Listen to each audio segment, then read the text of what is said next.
What is this? What is this? This is the Young God. Wait.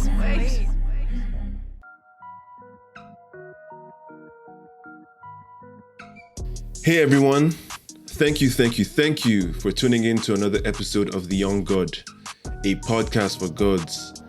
I'm your host, Rodney Amokacher. We're in the month of May and Corona is still doing the fucking most. But as bad as the coronavirus is, I'm gonna tell you what's worse. Those people on social media who are telling us it's okay to not achieve any level of growth during this period, that it's okay to take it easy and coast and just make it through this period in the name of anxiety and self-care. One post in particular had me shook recently. It said, "You don't have to use this time to improve yourself." This was on Instagram by @feminist. Now I want you, the listener, to take a moment and notice the trend. At first they said, you don't have to be productive during this period because it's a pandemic, not a productivity contest. Now they've taken the message to another level of mediocrity, talking about you don't have to improve on any level. First of all, regardless of the situation, you should always be aiming at constant improvement. That's like a no-brainer. But just as Corona is working hard out here, the devil is working way harder, trying to make you take the easy way out. And people are none the wiser. For your own good, go in the opposite direction. You will thank me later. Whether you're voluntarily self-isolating or you're under government-mandated lockdown somewhere in the world, I still maintain that this could be a period of unbridled personal growth if your mind is right, and I'm here to water your garden if you will let me. As you may have noticed, this episode has something to do with dragons. No, this has nothing to do with Game of Thrones, Targaryens, or Khaleesi. I'm referring to those dragons that reside within us and oftentimes around us, tormenting us mentally, emotionally, and bringing chaos into our lives. This period in time is the perfect opportunity to identify and confront those dragons you've been too scared to face. My goal with this episode is to show you how to make like the Night King and shoot them down with your ice spears of truth. Unlike the Night King, I won't miss. That part. I can't talk about dragons without sprinkling some GOT in there somewhere, to be honest. I just had to do it. I just had to. Hear that? That's a motherfucking dragon in your ear, fam. Oh, and before we begin, quick question. What do a dragon and I have in common? As in me, Rodney, and a dragon. What do we have in common? We both spit hot fire.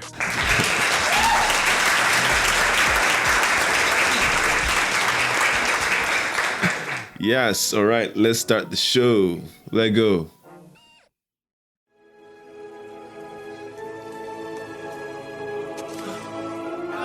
Listen to me! Do you not know what is coming?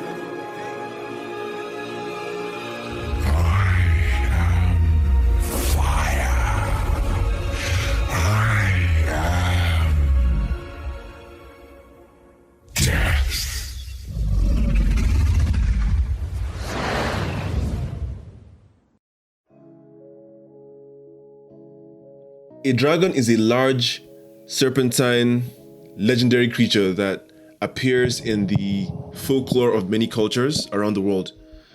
Beliefs about dragons vary drastically by region, but of course I'm not going to give you a history lesson about dragons. I had you there, didn't I? If you've seen The Hobbit, Harry Potter, How to Train a Dragon, or most recently Game of Thrones, you must be familiar with those fire-breathing monstrosities. Fast forward to the main point though.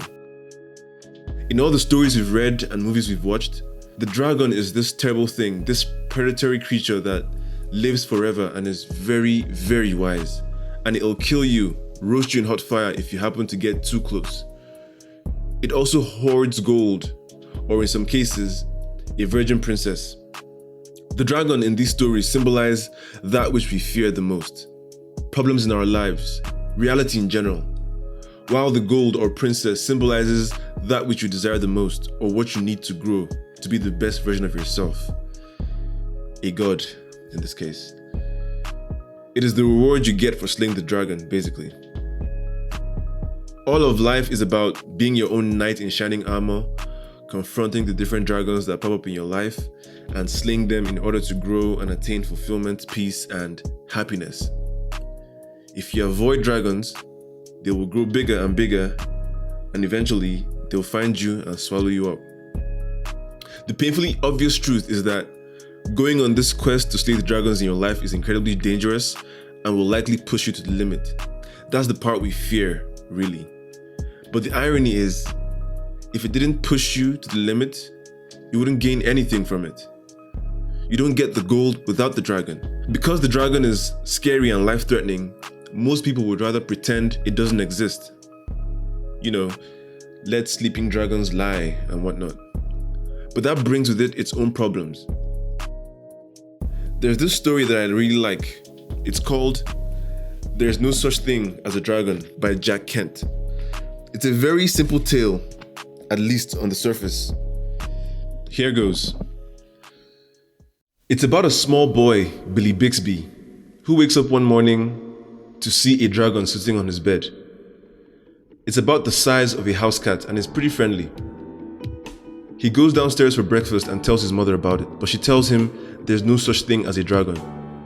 So it starts to grow. It eats all of Billy's pancakes, and soon it fills the whole house. While the mom is trying to do chores, she has to go in and out of the house through the windows because the dragon is everywhere, and it takes her forever. Then the dragon grows so big with its head sticking out the door and its tail sticking out the back door, and it runs off with the house. Billy's dad comes home from work and there's just an empty space where his house used to be. The mailman tells him where his house went, so he chases after it, climbs up the dragon's head and neck, which is now spread out in the street, and he's able to rejoin his wife and son. Mom is still insisting that the dragon does not exist, but Billy has had it up to here by now and is like, "There is a dragon, Mom. We're literally on top of it right now." Instantly, the dragon begins to shrink. Soon, it's back to being the size of a cat again. Everyone, including Mom, now agrees that the dragon does exist, and Mom, who is now aware of her mistakes, shyly asks, "Why did it have to get so big?" And Billy gave us the line of the entire book, which is the moral of the story. Billy says, "Maybe it just wanted to be noticed." How many problems would we avoid if we simply noticed, paid attention? You know, children's books usually have a lot of hidden gems, too deep for even the children themselves to grasp. But this takes the cake for me because this is the moral of many, many stories in our lives. We tend to sweep things under the carpet where the dragon feasts and fattens itself. We ignore dragons because moment by moment, it's easier to keep the peace than face them. Meanwhile, the dragon grows until one day it ambushes us in a form we can't ignore. Or it runs off with your house. Basically, we ignore problems until they become the worst version of the problem, instead of the relatively less harmful version it was in the beginning. Imagine having to deal with 100 unresolved issues all at once, when we could have dealt with them when they were just bite-sized individual issues. Apply the moral of this story to anything, whether personal or public, and you will see the patterns. For example, on a global scale, coronavirus is the dragon that has brought death, chaos, and uncertainty into our lives at this moment. And this giant dragon has unleashed other little dragons that we can no longer ignore. It has shown the flaws in our current way of life that we have failed to address all this time, both as a global community and as individuals. Remember, Bill Gates warned us about this dragon 5 years ago. And it's funny how Bill shares the same name as the main character in the story I just told you. Billy and Bales have been warning us about dragons for a while now, and we ignored it. Now the dragon has burst forth in a form that is taking the lives of people by the thousands every day. So don't listen to anyone who will stylishly tell you, persuade you to feed your fear and anxiety at this moment in time, trying to get you to turn away and pretend that a dragon isn't currently loose in our lives in hopes it will disappear and things will return to normal. There's no such thing as going back to normal. We are all paying the price for not preparing adequately, for not addressing this dragon in the first place. Normal is only possible after we slay the dragon through acknowledgement and action. Don't ever underestimate the destructive power of sense of omission, because it's not always the things you do that get you in trouble. It's more often the things you neglected to do that cause the most pain and suffering. I want you to think about the dragons in your life right now. Think long and hard about those conversations you've been avoiding, those sources of anxiety you've convinced yourself are bearable. In the thick of all of that is where your gold is.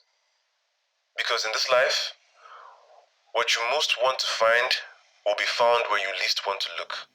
Let that sink in. Who's there? It's me, the sink.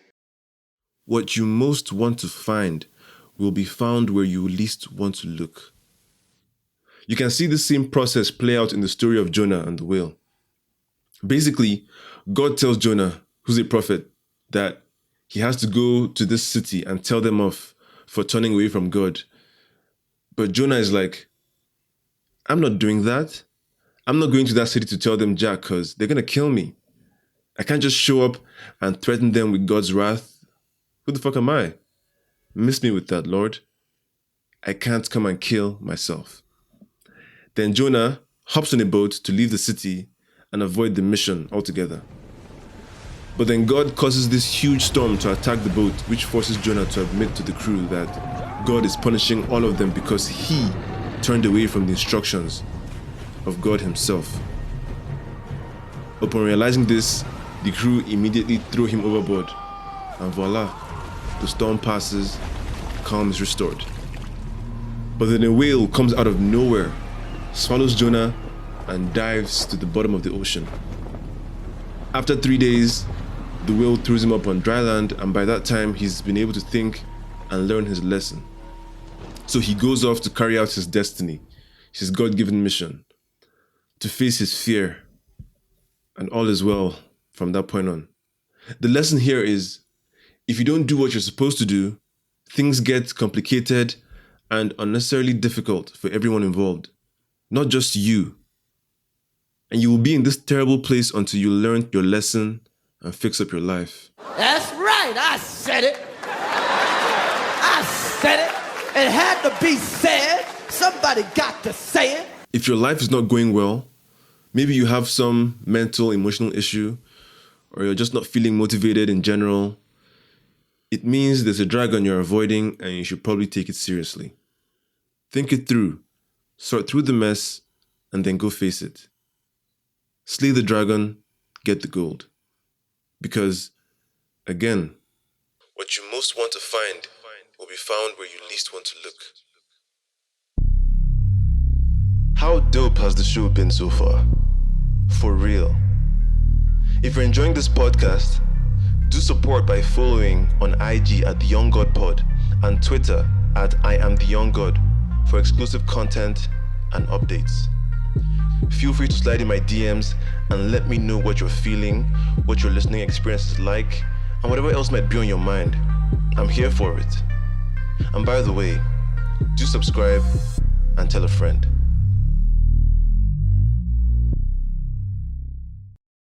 Repetition is the father of learning. I must say it one more time.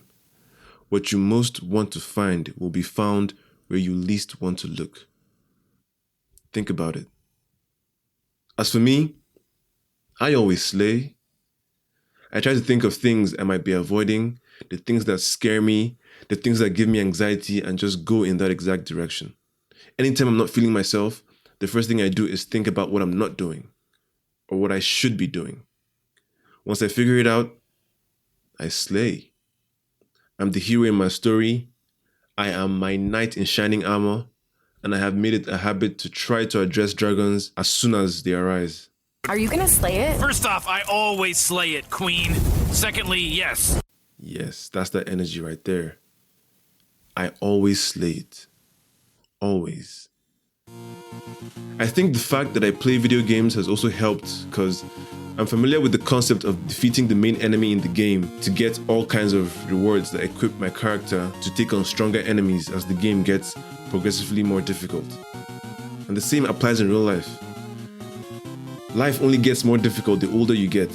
So when you face your fears, you get rewarded with the experience, the lessons, and all other kinds of ways that help you get better with time. Aging like fine wine. When you confront your dragons, your confidence grows, your power grows. It's the law of the universe. It's the lesson in every story, from the Bible to Disney movies. I know that ours is a culture that encourages people to avoid the things that are strange, hard, and difficult. We are always told or telling ourselves to avoid toxic people instead of being more understanding. We're told that it's okay to be scared and tired instead of being brave and determined. We're told that we should quit the moment things get hard or uncomfortable instead of working through our shortcomings. But the only way, people, the only way to slay a dragon is to address it, acknowledge it, shine a line on it by saying what you need to say as clearly and as precisely as possible. Let's take a moment to pause and breathe. Relieve the tension. Whatever you're doing, close your eyes, take a deep breath. In through the nose, out through the mouth. One more time. In through the nose, out through the mouth. Let's resume. Ask for what you need, demand it, let it be known. You get no points for downplaying your needs for the sake of peace or to prove that you're a good person. You're not a saint, fam. You're a coward. People talk about how they don't like confrontation as if it somehow makes them a good person. It doesn't. That attitude will limit you if you let it. Always try to have forthright conversations about the things that bother you, whether it's with yourself or with whoever, because the negative feelings you avoid in the moment will only magnify in the future. Talk to the people who matter, and it's usually a parent, a sibling, a spouse, or even your boss. Those are usually where most dragons can be found. Don't tell yourself, oh, I can put up with it, oh, for the sake of peace. Fuck that shit. Gather the strength to have a conversation about what is not right, and don't let them say it's not that important or it's not a big deal or any other evasive response. Insist on the conversation no matter what. But you see, the thing is, dealing with your personal dragons is a bit trickier because it's you versus you. The same theory still applies. To be a better person, you have to be able to face your flaws and assumptions and challenge them. It is an extremely difficult process, but once you get through it, all the dragons out in the world become a piece of cake. The more dragons you slay, the better you become at it. On a final note, the bearable truth is, we all have dragons. Eventually, you will slay it or train it or get devoured by it. If you train it, you can own it and do anything you want with it. If you slay it, you get a new dragon to replace it. It could be a worse or better dragon, depends. And whether a dragon is good or bad depends on the manner in which you approach it. Because the reality is that dragons approached while small are positive, as illustrated in the story I told earlier. And that's the moral of this episode. That's the tea. Stop avoiding the things that you shouldn't avoid so that they don't grow and magnify beyond your capacity to deal with them. Now for the terrible truth about dragons. All you must do to ensure it destroys you is to do nothing. Don't notice, don't act, don't discuss, don't consider, don't work for peace and happiness, don't take responsibility. Just tell yourself it's a pandemic, not a productivity contest, and that dragon will surely rise and devour you. That's what we're all suffering through right now with the coronavirus and its ripple effects. And still, there are people out there who will have you continue ignoring the dragons in your life as if it was not this exact behavior that got us here in the first place. Don't forget to reach out via IG at The Young God Pod or Twitter at I Am The Young God. I'd love to hear from you, or you could leave a voice message via the link in the description of this episode. I want to hear your thoughts. I want to hear about your dragons and how you're trying to slay them. And one last thing. Don't just be a slay queen on the ground. Slay dragons in your life too. This is The Young God.